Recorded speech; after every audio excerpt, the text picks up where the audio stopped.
Hello everyone, আমার চ্যানেলের নতুন একটি ভিডিওতে আপনাদের মোস্ট ওয়েলকাম। এই ভিডিওটি 2025 সালের জানুয়ারি মাসে চলে গিয়েছিলাম হঠাৎ করেই প্ল্যান করে দীঘা। ভোরবেলা 4টের বাসে করে গিয়েছিলাম, সেখানে 8টার মধ্যে পৌঁছে গিয়েছিলাম। তারপর সেখানে আমরা দুদিন থেকেছিলাম, আবার পরে ফিরে এসেছি। হ্যাঁ, আমরা শুধু 3জনে গিয়েছিলাম, কারণ আমি মনে করি ঘোরা বেড়ানোটা হলো মাইন্ড রিফ্রেশমেন্টের ব্যাপার। কারণ আমাদের সারা দিন দৌড়ঝাঁপ, এত চিন্তা ভাবনা, সেখানে একটু মনটাকে রিফ্রেশ করা অত্যন্ত জরুরি। সেখানে গিয়ে অন্যের পছন্দ অপছন্দের উপর চলার যে তিক্ত অভিজ্ঞতা আমার হয়েছে, সেটা আমার আর এই জীবনে ভোলার নয়।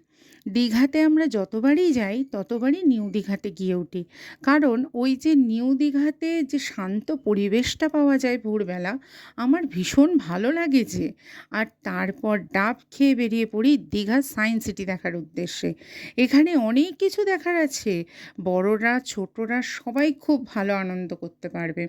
সায়েন্স সিটিতে এখন দেখি শো হয়, স্বল্প কিছু নির্ধারিত মূল্যের বিনিময়ে সেই শো দেখা যায়, খুব ভালো লাগে দেখতে। আর একটা কথা বলতে চাই, আমার এই ভিডিওটি যদি আপনাদের ভালো লাগে প্লিজ একটা লাইক করে দেবেন। আপনাদের একটা লাইক আমাকে আরও ভবিষ্যতে ভিডিও বানাতে উৎসাহ দেবে। আর সঙ্গে একটা প্লিজ সাবস্ক্রাইব করে দেবেন। নতুন চ্যানেল খুলেছি তো, বুঝতেই পাচ্ছেন। আর থ্যাংক ইউ, আমার ভিডিও দেখবেন, আমার সঙ্গে থাকবেন।